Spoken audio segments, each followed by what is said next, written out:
আসসালামু আলাইকুম। নতুন আরেকটি ব্লগ নিয়ে চলে আসলাম। সকালে ঘুম থেকে উঠেই একটু চা পান করে নিচ্ছিলাম, যেহেতু শাশুড়ি মা আছেন তাই একটু স্পেশাল নাস্তা আনিয়ে নিলাম। নিহারি ছিল আর হচ্ছে পরোটা আর ভাজি ছিল।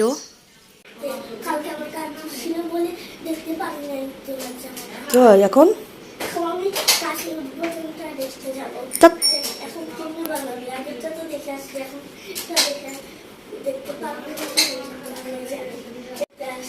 উদ্বোধন দেখতে আসতেছে, সবাই দেখতে আসছে, সেজন্য আমিও দেখতে আসতেছি। Shut up.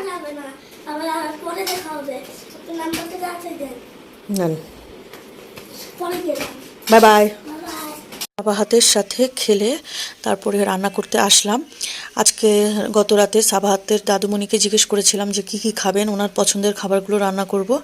তো উনি পেঁয়াজ কলি দিয়ে আলু ভাজি করতে বললেন, আর হচ্ছে মিষ্টি কুমড়ো ডাল দিয়ে পুঁইশাক দিয়ে রান্না করতে বললেন, যে এগুলো আছে। আর পুঁইশাক আর মিষ্টি কুমড়োটা আম্মু দিয়ে দিয়েছিল এবার আসার সময়। তো যাই হোক, ওনার আরও দুইটা পছন্দের খাবার রান্না করব।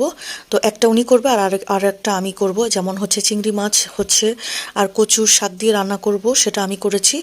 আর এফাকে ইলিশ মাছটা হচ্ছে কাজের আপা আমাকে আঁশ ফেলে দিয়েছেন, আর আমি কেটে নিয়েছি, কারণ হচ্ছে উনি কাটতে পারে না, মাছ নরম করে ফেলে। আমি যদিও দাঁড়িয়ে কাটি, এর পরে ওনার থেকে হাজার হাজার লক্ষ কোটি আমার আসলে মাছগুলো আস্তই থাকে, একদম ভালো থাকে। আর উনি কাটলে থেতলে মেতলে একদম একাকার করে ফেলে। তো আমি আবার মাছগুলোকে বক্স করে রাখলাম, আর হচ্ছে রান্নার জন্য কিছু রাখলাম।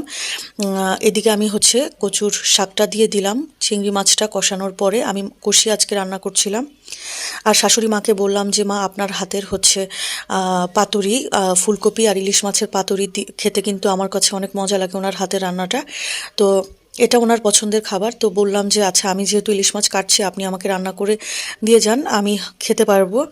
তো উনি বললো যে আচ্ছা ঠিক আছে, সব রেডি করো। তো আমি হচ্ছে সব রেডি করে দিলাম। উনি হচ্ছে পেঁয়াজ কাঁচামরিচ ভিজিয়ে রেখেছিল, শুকনো মরিচ আমাকে বললো বাটিতে ভিজিয়ে রাখতে। তো আমি সেগুলো ভিজিয়ে রাখলাম।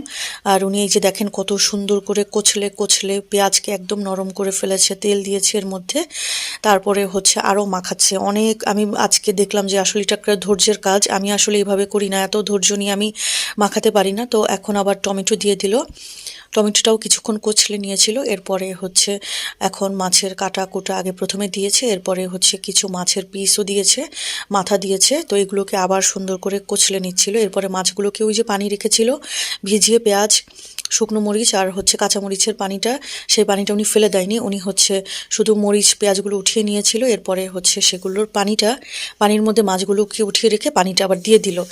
এরপরে হচ্ছে চুলোয় উনি বসিয়ে দিয়ে মাছগুলো দিয়ে ধনিয়া পাতা দিয়ে রেখেছে। এরপরে একদম হাই হিটে রান্না করেছে, কিছুক্ষণ পরে দেখলাম হয়ে গেল। তো যাই হোক, ওনার রান্না হতে হতে আমার পাশে কচুর শাকটাও হয়ে গেল চিংড়ি মাছ দিয়ে, আর ভাজিটাও হয়ে গেল, মিষ্টি কুমড়াও হয়ে গেল। তো গরম ধোয়া ওটা ভাত দিয়ে খেয়ে নিলাম আরাম করে মজা করে, আলহামদুলিল্লাহ। এরপরে সন্ধ্যায় যাওয়ার আগে ওনাকে একটু চা নিয়ে দিলাম। আর এই সাবাত বাচ্চাটা উনি যাওয়ার পরে মিমি নিয়ে বসেছে। এই তুমি কেমন আছো? আমি তোমাকে ভালোবাসি বলে আজকে আসলাম তোমাকে। দেখেন ঢোল বাজাচ্ছে, আমি এদিকে লেখা রেডি করে রেখেছি। এই দুষ্টুটা আমাদের পড়ালেখা দুষ্ট একটা বাবু,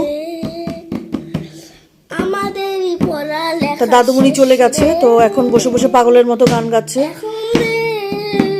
বাচ্চাদেরই রে।